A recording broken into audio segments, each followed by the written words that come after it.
whakarongo ki te tangi a te korimako. Kōrero flowing out the hook of force. Kaupapa relevant, kaupapa out of bounds, kaupapa exigent, kaupapa paramount. Nā ko nā whakapiri mai ki te kaupapa tino whakahira hira whakarongo pi kari kari mai. Hare hare mai, o Taringa hare hare mai. We gotta gather up close everybody, gather up close everybody. Kani move that body, kani move that body. Koari te anō ki te kani e te iwi. Nau mai hoki mai, anei te punua pāho o Taringa e whakapāho atu nei, coming at you from the bustling metropolis of Te Whātua. Meow. Moo. Anei anō māua ko Erika e whakapāho atu nei e mihi atu nei kia koutou katoa ngai Taringa hoki mai. Pewhi ana koe, Erika? Ai, kei te pai, kei te ora tonu. Ka pai. Ai. That's good, kei te ora tonu. Kei te pēhea koe. Pēnā no. Ai. I'm excited actually because we've been trying to track this gentleman down. Yes, we have. Hold him down. Yes. You know, get him on Taringa. Yes. Ko te hōtaka i tēnei rā, ko te iwi o te Wiki. Iwi o te Wiki. Ana, no reira, e huri ana ngā mihi ki tēnei manuhiri a tāua o tira. Kia koe hoa, Te Kurataioho. Tēnā koe, nau mai, welcome on the show on Taringa. Tēnā koe praone, tēnā koe rā. Mihi mai ki ngā iwi e whia nei e whakarongo ana ki a tātou. Ai, e mihi ana kia koutou, te iwi whānui e whakarongo mai nei kia Taringa i tēnei rā. Nōku te honore ki te piri atu ki tā tātou kaupapa i te rangi nei, ki te kōrero tahi kia praone. Me Erika i te wāhi ki ngā kaupapa o te wā, ngā āhuatanga o te wā. Tēnā koe no mātou te honore. Tika. E honore. No, don't. No, I won't. Te Kurataioho, can you please tell us where you're from? Ko Ngāti Whātua tōku iwi. I tupu a hau i Kaipara i te tahi taone ko maunga turoto te ingoa. Kei te puko o te rohe o Ngāti Whātua. Neke mai ki Orewa. Nā ie nei tau e hia nei te kaumārima, ko noho mai o ki tāma ki makaura. Ka reo i mohio i tupuku i maunga tūroto? Ai, i tupu hau, i reira, i te tua whenua. Taku pāpā he Pākehā, taku māma he Māori, no reira. Ngā whakapapa matua o taku whāia, no reira, no roto i te Kaipara, no roto o Ngāti Whātua.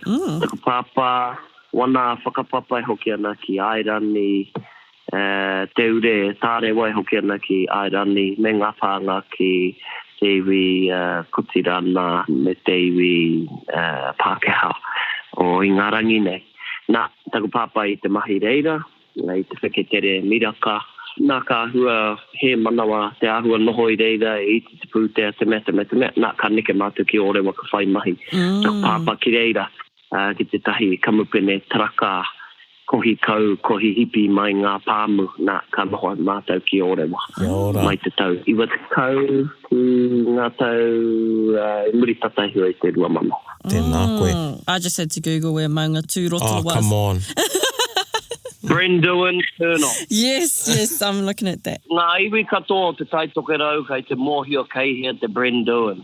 Ahua pēnei pēr me te iwi o te tairāwhiti o tūranga, ka kōrero mo te gorge. Yeah. Ngā iwi o muri whenua ka kōrero mo manga muka. Ngāti Whātua me ngā puhi kei te mōhio katoa ki te Brendoin. Well, haunei e mohana ki maunga tūroto because I used to have it, or I probably still have it, because kare pētahi, kare te nuinga e mōhio that I used to collect lighters. Oh, okay. Oh. Yeah, tika. Nō reira, kei au tētahi kohi ngā pūahi, te wā whakamutinga i kaute au i aku pūahi. The last time I counted them, I think ahua whārau ko atu. Oh my gosh. 400 and something. Anyway, ko tētahi o ngā pūahi is from the Maunga Tūroto Tavern. Oh, gee. Or pub. Hot stuff. Yeah. There you go, bro. To be honest, I've never ever stopped there. Engari, i nāne, ka haere anau ki tō takiwa, ka hipa au i te wāhira, ka whakaroa hau mō. Tēnā koe. Ai, tēnā koe. Aparakauta, tino mōhio, te kāinga rua tērā o taku pāpā, ana, a mātou tērā i ngā rātapu, ka whakahoki i ngā crate line red ki reira. Tino wahi tērā ki a mātou. Ia wawara. Me tō mātou marae. Ahua, tōna rongo nui nei. Ko te hapu nunui o reira, ko te uri o hau, ko te marae. Pātatāna ki te taone, ko ōtamatea no reira. Nei tāngata nunui uruki pāre mata ko praere paikea. Ka matea praere ko tanatama ko tāpihana paikea. Nā i tapaina te mohopuna ki tērā ingoa. Ara tāpihana Shelford i mate mai nei ngā tautata nei. I kaha te piri ki te hāhirātana. I kaha te piri ki a Reipa ki i te wā o Helen Clark-ma. Kia ora. I putai te rongo mō tō mātou marae. Mō o tamatea. Do you have a kiwaha for our kiwaha o te wiki? Okay, ni te tai kiwaha. No te tai tokerau, pai marika. It's all good. Pai marika. All good. It's all good. Yeah, very good. It's all good. Pai marika. Pai marika. Pai marika. Pai marika. And how would you use this paraone? Well, it's pai marika. It's all good. It's all Sitting good. here, pai marika. Kōrero ana ki taku, bro. Pai marika. Pai marika. Don't worry about it. Pai marika. That's right. Kahana te ua, me te hau, I tāmaki tēnei rā, engari, pai marika. Pai marika. Yeah, ahua pērā I ko nei, te ata nei, tino. Yeah. Kaha te ua, ngari ko puta mai te rā. I've been discovering recently on all of these Iwi o Te Wiki episodes that there's not really such thing as a boundary. There's no like lines that say where one iwi starts and the other one begins. Yeah. Can you give us a general overview of where Ngāti Whātua is? He tika tō kōrero. Taku mōhio Ngāti Pākehā ke I rā whakaritenga. Tika. Kōti whenua Māori, taimana warurau, ono te tau aua taurā, natural groupings, te mea, I hua mai ngā ingoa, iwi nei, ngā rohe nei, me rā tuahua katoa. Taku mōhio I mua he hapu ke. Nā ko tēnā hapu, me ona toronga, ona pānga. Kamatu te Māori rā wā, tāre noho pūmau ki te tahi wāhi. He haerere ai ki ngā kai o te wā, he neke ai ki ngā āhuatanga o te wā. Hoi no, I ene wānei Ngāti Whātua, mai I Maunganui ki Tāmaki. Maunganui kei tēnei taha o te ngahere o Waipaua, I Wainganui o Hokianga me Tāgavo. Kei reira Maunganui, nā kei te mohi o tātou kei sea. A Tāmaki. Kai. So Maunganui is the northern boundary. Or Mākauans in he blurred lines ki ngā boundaries o te Māori kare whai tētahi rārangi marika nei. So to our listeners, Te Kura was alluding to the fact that, it was during the time of the Māori land court hearings and through there probably had more of a definition of what a iwi was by the definition of te ao Pākehā, really. Yeah. E tika te kōrero, we were hapu based, And a lot of iwi, they came about because they had to band together to, Yeah. oust out another iwi or something. Yeah, exactly. So e hoa, whātua nei, ko ai a whātua. So Ngāti Whātua ka heke mai I tētahi tangata ko whātua tana ingoa, like other iwi. Ai, he wahine. Oh, really? Absolutely. Cool. Nā ka noho te wahine nei I roto I te rārangi mō ngā ingoa wahine rongo nui o te taitokarau pēne me waimirirangi pēne me hine amaru. Nā ko te tahi atu, nā ko te wahine nei ko whātua tāhai, whatu tāhai rānei. E reira te tino pūtake o te ingoa. No reira, ko te waka I tērā taha.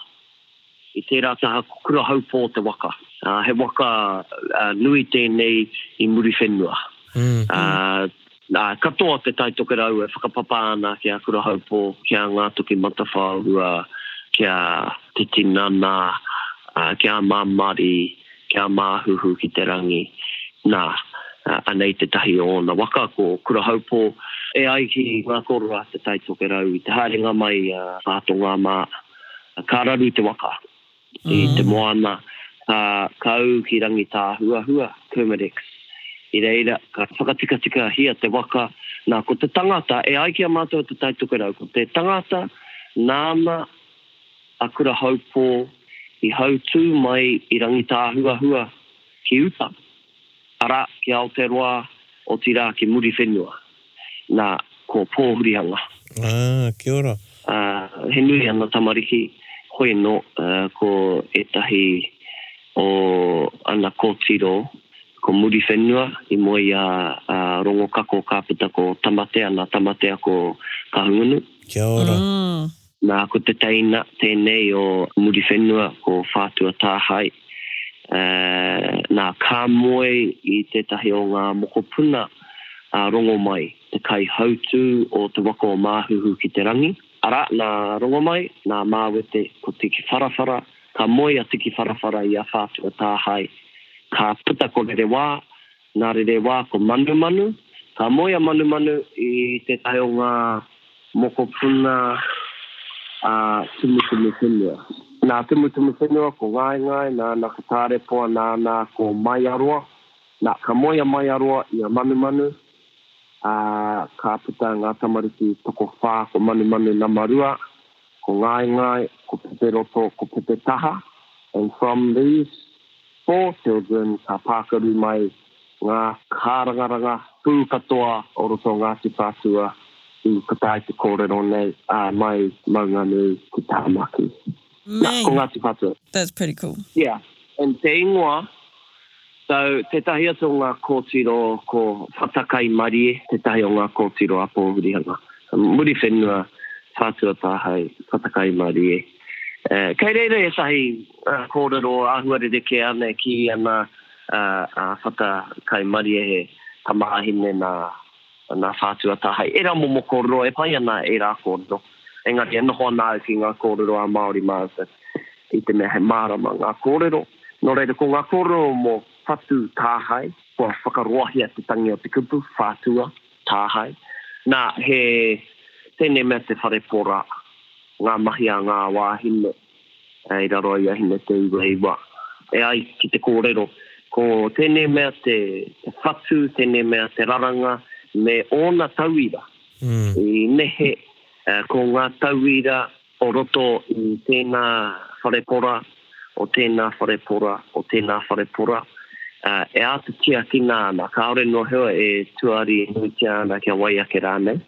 E a te puri tiana, ne? Mea nā tēnei tauira nā tātou, o tēnei hapu, te mete haka wetuku ki waho ake I a tātou. Nā, I uru atu he rā waho. Ka kapoake I te tahi o ngā tauira o te wharepora, ka kawea ki wāhike, nā ka whānau he tamaiti, ka tapaina te tamaiti nei, ara te kōhine nei, ko whatu tāhai. Right. Hei maumahotanga mō taua tauira I riro tāhaira. Kia ora.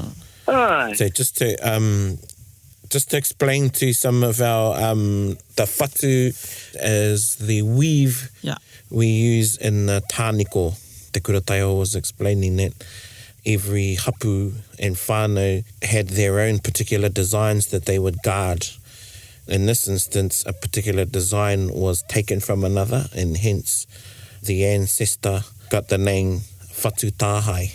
Kia ora. That's cool. Yeah, whatu means the weave, is the weave you use when you do with muka. Yeah, when you do kakahu and tāniko. Ko te whatu tērā. Yeah, so that's us, Ngāti Whātua, in reference to those things, and I heke mai te wahine. Mean. Pewhia tēnei, e hoa, ko rongo au I te whātua heru hapainga. Ai, he whakamoinga kōrero tērā. Nō reira, whātua ara e hoki ana ki te wahinera, kia Whatu Tāhai. Ko te heru hapainga he kōrero tērā. I te mea, ko kōrero ai mō muri whenua. I reira kia Ngāti Whātua e noho ana I mua I ngā tau 1,000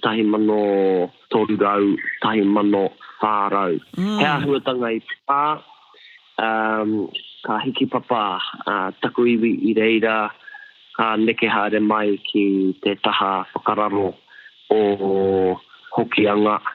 Nā wai ka whakawhiti ki te taha whakarunga o hokianga ara ki Waimamaku, ka pākaru mai ki rungo Waipaua, ki Kaihu, ka marere ki te kaipara.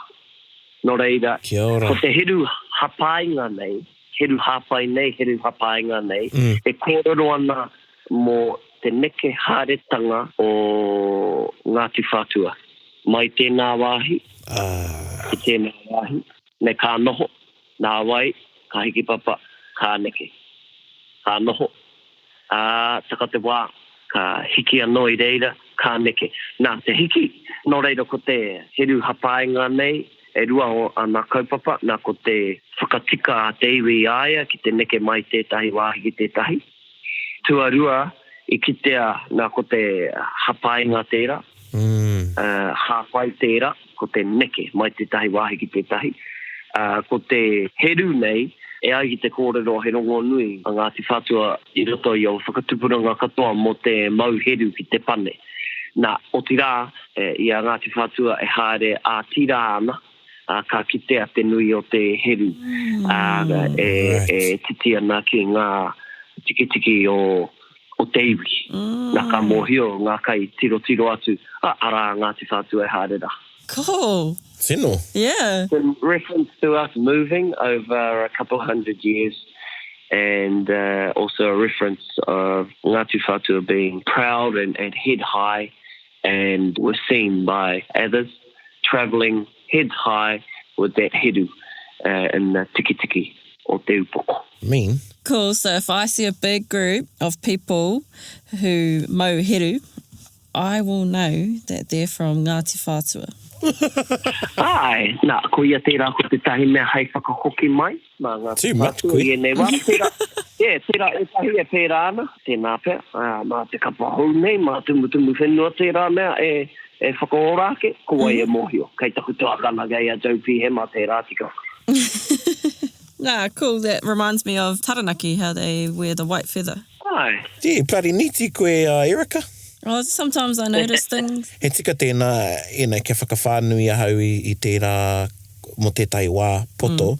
Particular iwi, or hapu, and people were known by the things they wore and how they wore them. Nō reira. Rawe.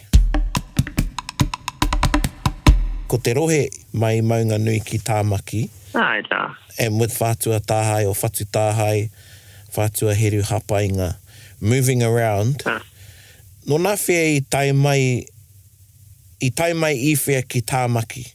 Ai, nona nahi tata ne noa Ngāti Whātua o tira te tāu ka eke ki runga o tāmaki makaurau. Kai te e ai ki ngā whakapae i te tirohanga ki ngā whakapapa.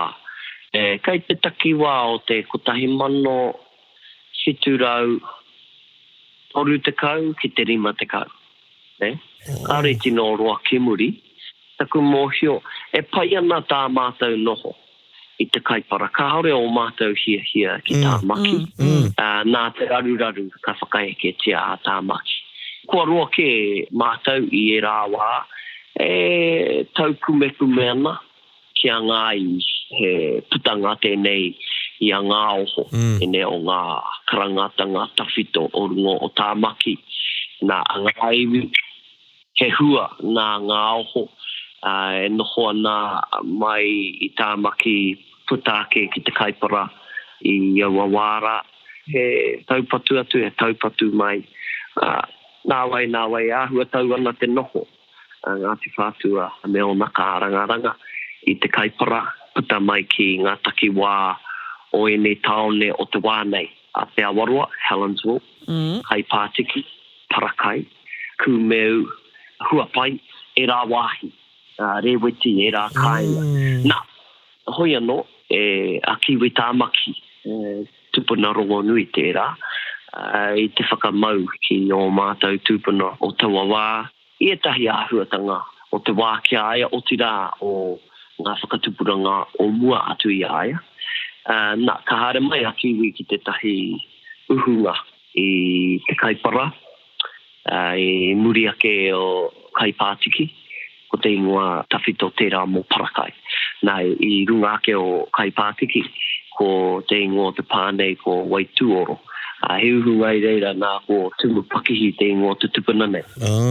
Ka whakaeke a kiwi tā makima ki te uhunga e mau korowai ana te hunga nā ko ngā patu he mea puhu. Nā te whakaeke tanga e uhu ana te iwi, e tangi ana te iwi. Ka tahi a kiwi ka huri atu ki ana toa ka tuku I te tohu. Nā ka unuhia mai ngā mere, ngā patu, ngā ha. Ka mau aku tūpuna. E tangi ana rā hoki, e uhu ana. Ka mau, nā ka patua rātau ko ngā morehu I oma. Ka teki tēnei pā ko te mākiri te ingoa. Kei muritata o te taone o te awarua, Helensville. Nā kei reira tonu te rori I te rānei Mākiri Road. Nā, ka tai atu te tama a tumupakihi. Me tahi atu mōrehu. Ka haumaru te noho ki te pānei ki te mākiri. Ka tai atu a kiwi. Nā ka kupu rāua kia rāua. Kiwi me waha kia. Ka kupu rāua kia rāua. Ka ki kiwi ki waha kia. Kia tūtaki tau a pōpō. Ko tō kouma. Ka whakairi te au ki runga o tō tara I āhua. Pe tō tara te rai runga o maunga kia. Nā, ka whakautua e te waha kia. Kia tūtaki tāu a popo. Ko tō kouma. Ka whakairi tia. E hau ki runga o maunga nui he pā te rai. Kaua maunga nui e kōrero nei tātou mo te rohe engari e pāke anō I ngā takiwa o te awarua. I te rānei ko te kōrero ko tauwhare. Hoi no, I e rā wā ko maunga nui me te tahi atu ingoa ko makere I taku hinangaro te kōrero nei, te ingoa nei. Nā, ka ki a kiwi, e kore a kiwi e mate. Kia ki rā no a rehua, kia mate a kiwi ka tahe no a kiwi ka mate. Nā ka mutu ngā kupu I reira. A rāua kanga kia rāua, a rāua wero kia rāua. Nā enei āhuatanga ka whakatika. Ko te hapu tōhoka o tumupakihi mā o te wahāwhia ki mā, o tuperiri mā, ko te tāu. Nā, ka whakatika a te tāu I muri papaiho, ka whakaeke ki kaori I hāre ki te puko o tāma. I hāre ki te mānuka, ka whakawhiti ki waiuku, ki e rā wāhi, ware ne, ai ngā pā, ka whakaeke tia ngā pāra, ka tae te rongo ki a kiwi. E whakaeke tia ana e rā o ngā pā, I te mānuka, ka pau, kiwi I tana pahu. Ku mohi o I te wāhua kaiwaka te pahu nei runga ke o maunga pau, engari ka tai ki te wāke a kiwi a tūke ana te pahu nei I runga o maunga kia ko wareware au te ingoa. Tai hoa aku nei ka hoki mai kia. Nā ka whakatangi hea ka pau I te pahu nei. Ka tahi te wai ohua nui. Ka emi. Nā ka pahuri ki te whaiwhai I te waha kia ki ma. Nā ka tūtaki te hunga nā ki paruroa. Te ingoa te rā wāhi nāi nei ko pārau. Kei reira te Whatupu Dam, te kohinga wai e whāngai nei a tāwaki makaurau whānui tēnei rā. Ka tūtaki ki reira. Pawhai takirua. Waha kia ki me kiwi I reira. Nā ka waimarie tō mātou tupuna. Te wara, te waha kia ki ka hinga kiwi. Ka tahi a te tararu a te waiohua I te korenga o te tumuaki. Ka oma a te waiohua. Ka hinga rātau I te wara. Ka puta te ingoa taua parekura o te rā hinga tahi. Nā I whakaeke tia maunga kia I te wara ka riro mai. Engari he tahi atu pā o te waiohua ka riro. Nā ka hoki te tāu te kaipara ka whakatika. Ka hoki mai anō. Nā ka whakaeke I ngā pā o Waitemata. Nā ka riro te Waitemata. Ai muri mai ka whakatika tuperiri mā ka hare rātau ki māngere. Ka whakaeke tia te rāpā. Ka whakamahi I ngā kahu tōpuni nei.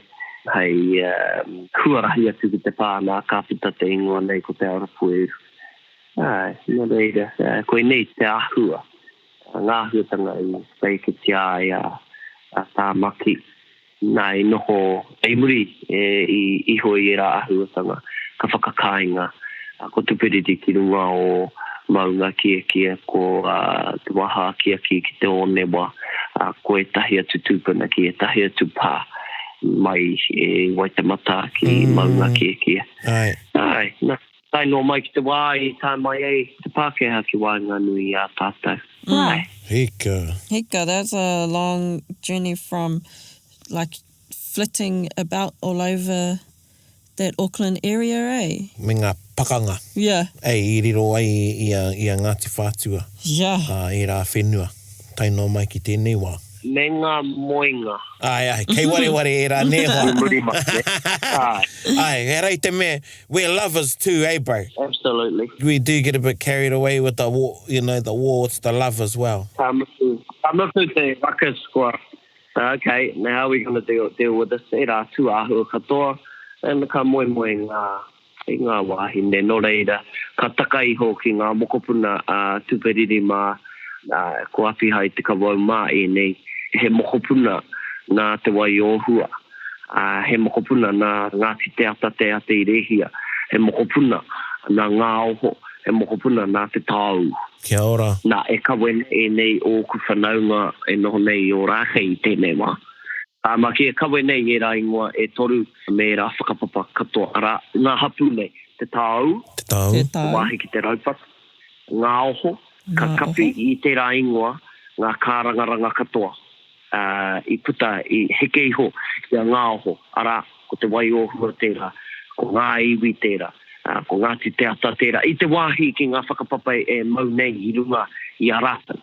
I api hai te kawau mā heke iho ki ngā uri o tērā. Tai atu kia te uri ngutu ko pairimu tērā, he hori pairimu ma. E tūpana roa nui e rā I runga o tā maki. Tēnā koe. Me whakarongo pi kari kari. I thought Ngāti Whātua was just Ngāti Whātua o Rākei. So I have just learnt a whole big great deal of information right now that I need to process. So thank you for telling me all about that. Do you want to touch a bit on Takaparawha? Tāmaki makaurau, 1820s, mōhia nā tātou, he wā mōrea tērā. Mo te toko maha o ngā iwi. He mōrea hoki mō Ngāti Whātua. Mai maunga nui ki Tāmaki. I te wāhi ki hongi hika. E hoki mai ingarangi, ka hoko pūri ahi te reiria. Ka tai kātau mai ki te hainga. Ki roto ngā puhi. No reira he nui te noho matāra o e tahi I toko maha nei. Nā I whakaiketia Tāmaki. Ko o mātou whanaunga e le. Ko Ngāti Pāua. I mauina ina I mokoia te miua ki a e rā wāhi. Me te aroha nui ki Ngāti Pāua I patua nui te eitanga wā. Ngāti Whātua I te ami o whenua I te rā wā. Ko api hai te kawau, ko muru pāinga, ko ngā pikiranga tira o te iwi I te ami o whenua. Te hoki ngā mai, ko arereke katoa, te takoto o te whenua, ko arereke a Tāmaki. Nā ka tai ki te tau tai mana warurau rua te tau mārima. Ko mātou I te puku. Ko Ngāti Whātua katoa I hui kotahi I te tūtaki atu ki a ngā puhi I piki mai I tōna rohe ki a mātou ki te pakanga mai ki a mātou. Te mutunga heo I raru mātou. I muri tērā pakanga o tī karanga nui I haere katoa ko e tahi taua e rua noiho I noho tonu. E taua tā me e nei noho. Ko te nui ngātu o te iwi, ngā wā, ngā kaumātua, ngā wāhine, ngā tamari. E tahi haere ki roto Ngāti hine no hoi, e tahi ara kia kawiti I o rauta. E tahi ki roto o hokianga kia muriwai kia taonu, I roto o te pōpoto. E tahi haere rā ki roto o waikato. Ka noho ki kia te whero mai I roto o waikato. Nō reira kuia e ne ko ngā ahua. Nā, e mohena a whraone, he hohourongo nui I tū I te tau, ko tai mano e warurau toru te kaumārima I onehunga. Nā, I reiranga I e toru nei, ko Waikato, ko Ngāti Whātua me ngā puhi.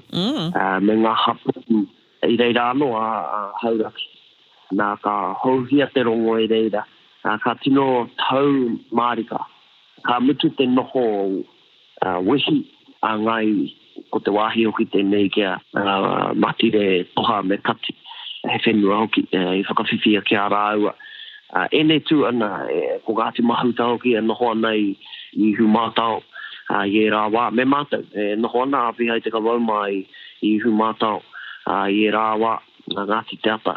Whakawhiti mai nei te puaha. Ngā mārakai o nehunga i rā wā. Ngā mārakai o api haima.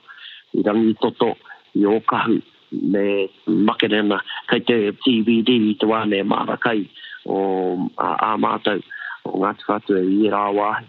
Nō reira koe ne ngā hua. Nō reira, koe ra te ahua noho. Kia ora. Nā, i muri i taua hohoro ora. Ka tahea Ngāti Whātua ka mese hoki nui ki rungo o te waitamata. O noho ki te rehu point shares tērā. I te rehu ana mārakai i horo tū, ana mārakai i ōkahu, ana mārakai i ōrākei, ana mārakai i rangitoto. Ka pataki te whātekau, ko neke atu rātou, ko noho nui ki ōkahu. Nā ko te hainatanga o te tiriti, ka tahi a Ngāti Whātua whakaro, ka titiro, okay, where's the current landscape, politics, how's everything looking? Ka hui rātou ki kohi mārama, Mission Bay tērā, te wahi pai mo te ahi kreme me ngā cafe, i enei wā. I hui rātou ki reira, ko te kaupapa te wara, i ki reira Ngāti Whātua whānui, maunga nui ki tāmaki, te wā huira.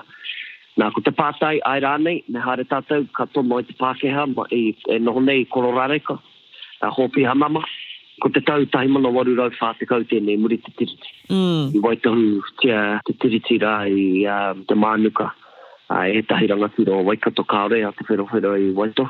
Ngari e tahi rangatiro o Waikato, me rangatira o te tāu, ngā oho, i Waitohu ara, ko api hai te kawau, ko tana teina, ko te tinana, me te rewiti, te rāmatu, nei Waitohu. I mga maramai muri mai, ko te hui e kōru nei au i kohi maramara, kohi marama, te pātai airane, me tono he tira. I kora rāreka, ka whakatakoto i te tono, kia hopi ana, kia kawe mai tana kāwanatanga ki konei. E nui te taupatu tea take nei tawarara, hoi anō i putaake tēnei kōrero matakite o mua atu. Tei tupuna nei utahi. Ara, hea te hau, te wawara, he tū, he raki. Nā mai a mai te pupu tara kiu te tiki nā te au te kōtū. Kui e te pau, te kairo kātū ki waitamata. Te otinga o ngā whiriwhiri katoa o te wara. Nā ka eke ko taua kōrero mataki tērā, ka mea rātou, ane, me tiki tātou te Pākehā. Me tono, hei hoa, noho tahi kā tātou, hei tuara tātou, ahua ngoi kore nei, i enei āhuatanga kua pāi, enei tau te kau mārima, te huringo te ao, te huringo te tai, ngā uauatanga, te tāmaki, te mea,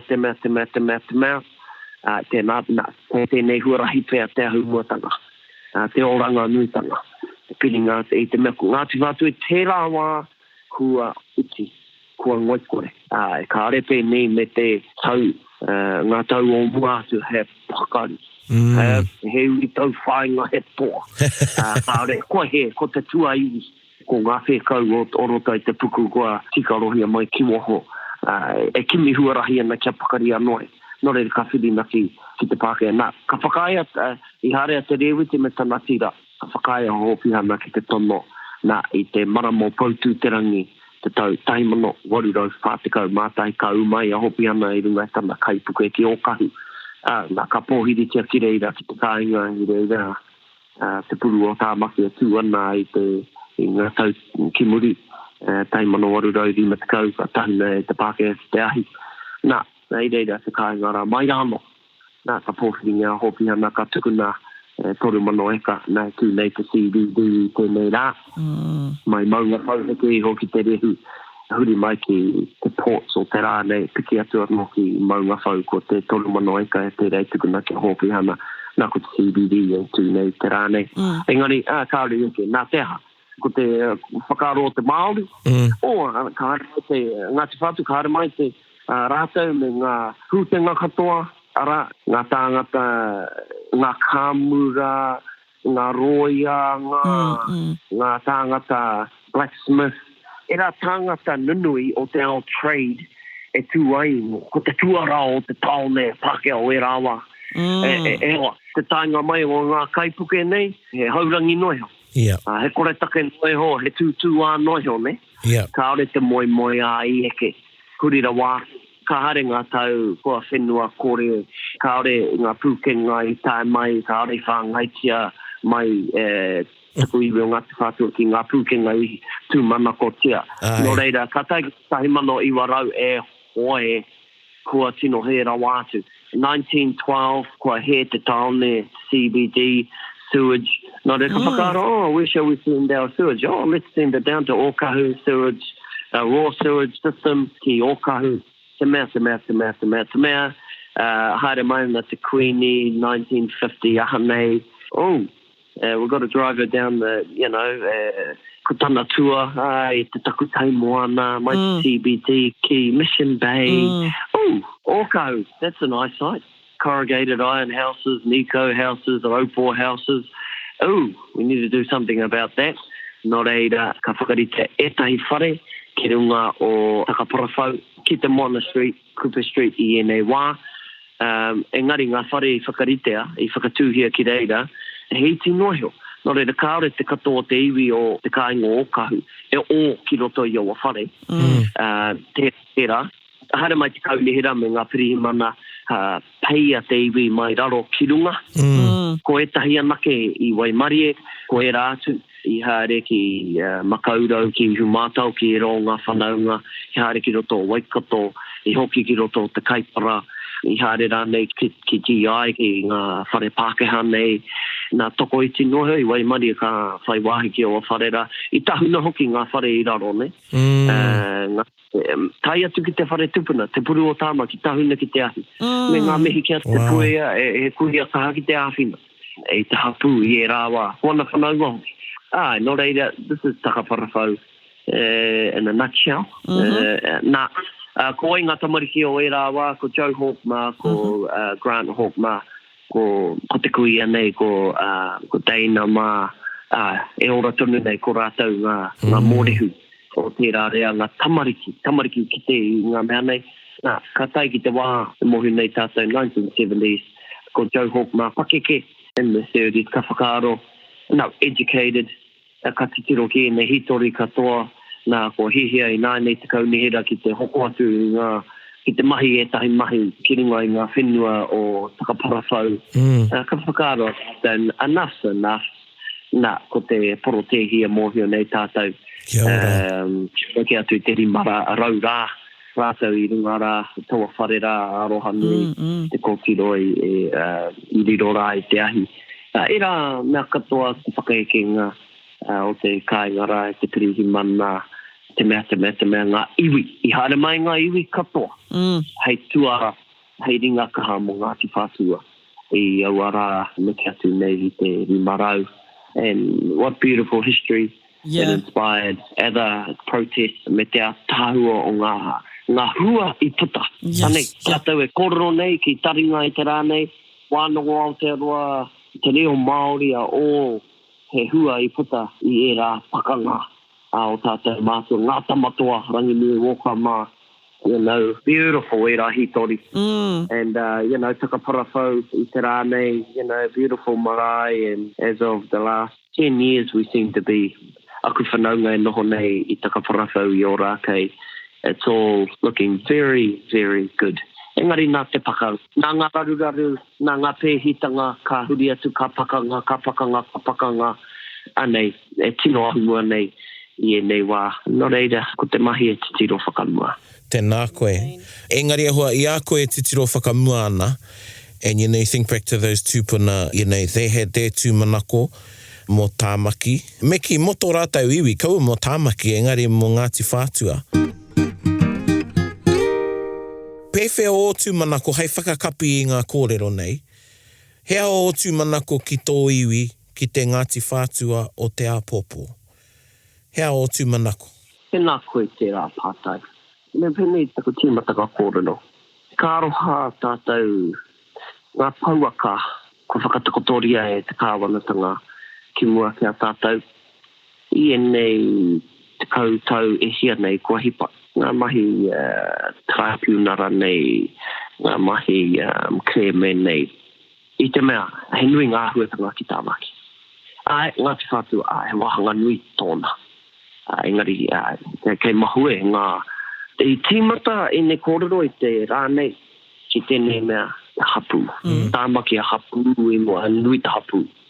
Nō reira, kua hua ua te whanau ngatonga. I wāinga nui ngā hapu o tāmaki. I nei te kautau tatanei.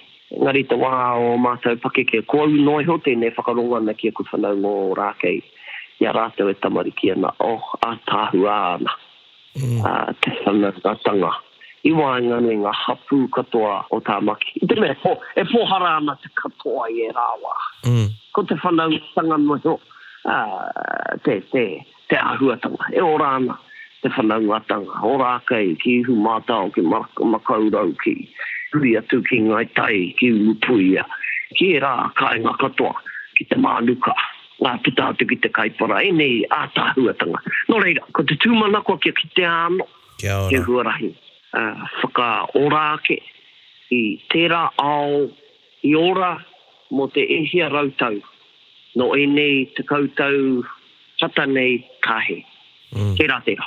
Nā, mō Ngāti Whātua, ki tāmaki, kia mahi atu ngā mahi, e hoki anuai tōna ārero, tupuna ki aia. O na ringa, o na waiwai, Māori ki aia. Ko ngā tikanga e nei ko te mātauranga. Tēnei, e rātu ahua. O tira kia pērā anō, ki runga ki te rohe katoa, e kahai. Te rohe, o tira Ngāti Whātua, mai i maunga nui, ki tāmaki o na kārangaranga katoa, kia Māori anō, e rā hapu, e rā kārangaranga, kia tū kaha, kia tū ora, kia tū Māori. E raka ana te matau, e raka ana te maui. E pakari ana tātou i te ao pakihi. E pakari ana tātou i ngā neke o tēnei ao hou. Me te hono o Ngāti Whātua, haunga te wāhanga ki roto i ai anō. Engari ki hono atu ki e rātu iwi. Me te mahitahi ki ngā iwi. Ke eke i a tātou e tūmanako nei, arā ko te mana motu hake ko te tino rangatiratanga. Tēnā koe hoa. Tēnā koe. Kia tū, kia ora, kia pakari.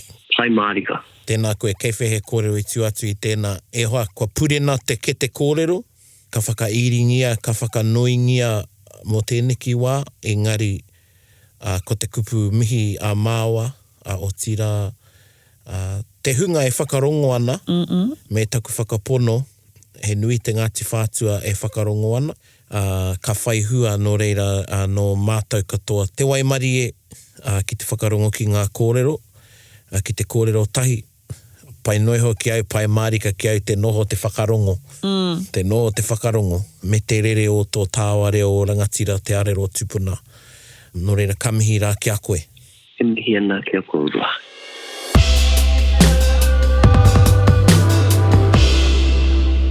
Oh, piki kōrero tērā. Oh, definitely. So many beautiful names that he mentioned. Yeah, I'm going to have to go back and listen to it again.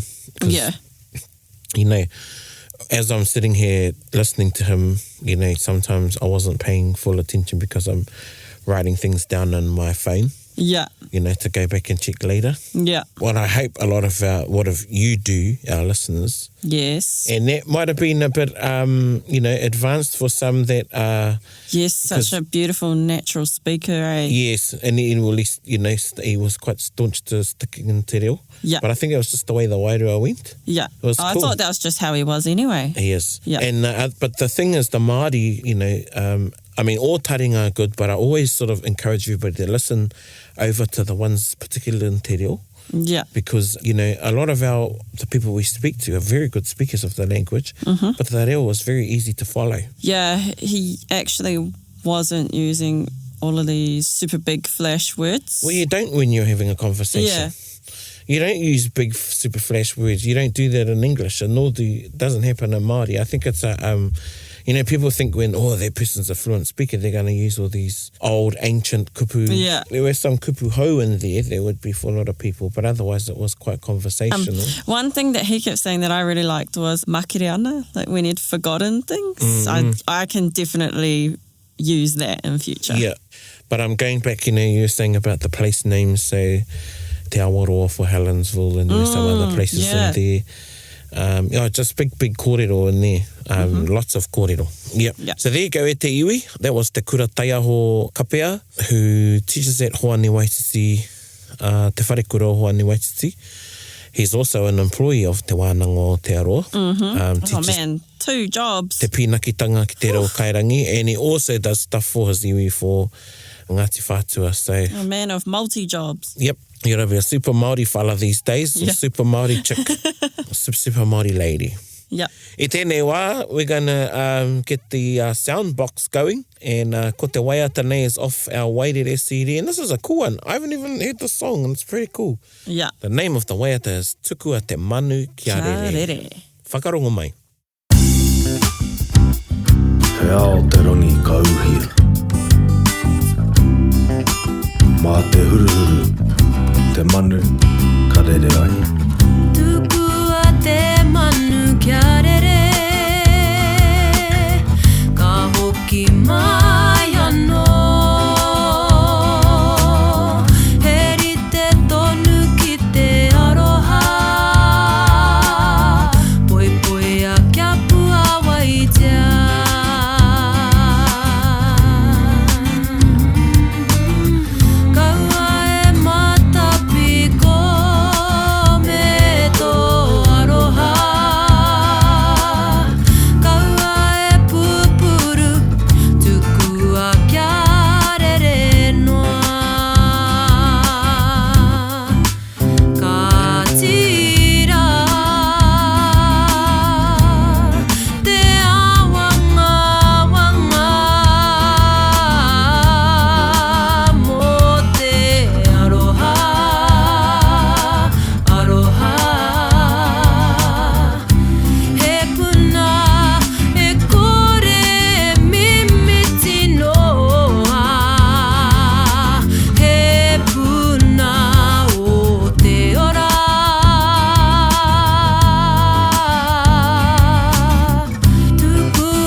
Poi poi a kia pua waitea.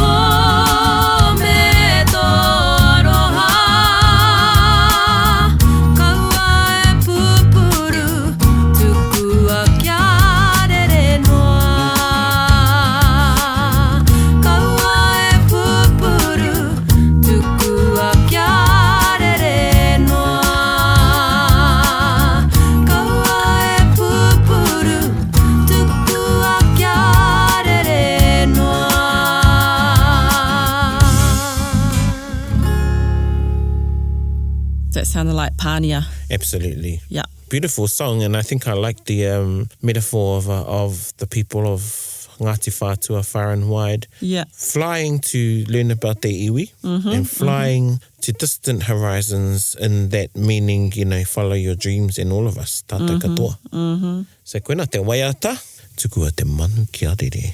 And it was another installment of Taringa. Of Taringa, episode 119. Yes, and iwi o te wiki, and again, a big shout out kia koe Te Kurataioho. Mō I kōrero mai, kia mātou o tira ki te ao, mō tohurahi mō Ngāti Whātua. Nō reira ka mihi rā kia koe, and to all our listeners, again, you can listen to us on Apple Podcast, Spotify, Podbean, and pretty much any other podcast app that's out there. Yeah, and we're on Siriata as well, YouTube. YouTube, yes. Not our faces, just our voices. Just our voices, so, yeah. Was still really cool if you want to jump on there. Nō reira, ko māua tēnei, any, that's me. That's me, that was really cool. A lot of kupu in there that I feel like I can use. Especially the kiwaha, pai marika. Pai marika. Yeah. There you go. Yeah. It's another rendering of the marika. Yeah. Cool, Yeah. You know, don't worry, hoama. Pai marika. Pai marika. Hei kona.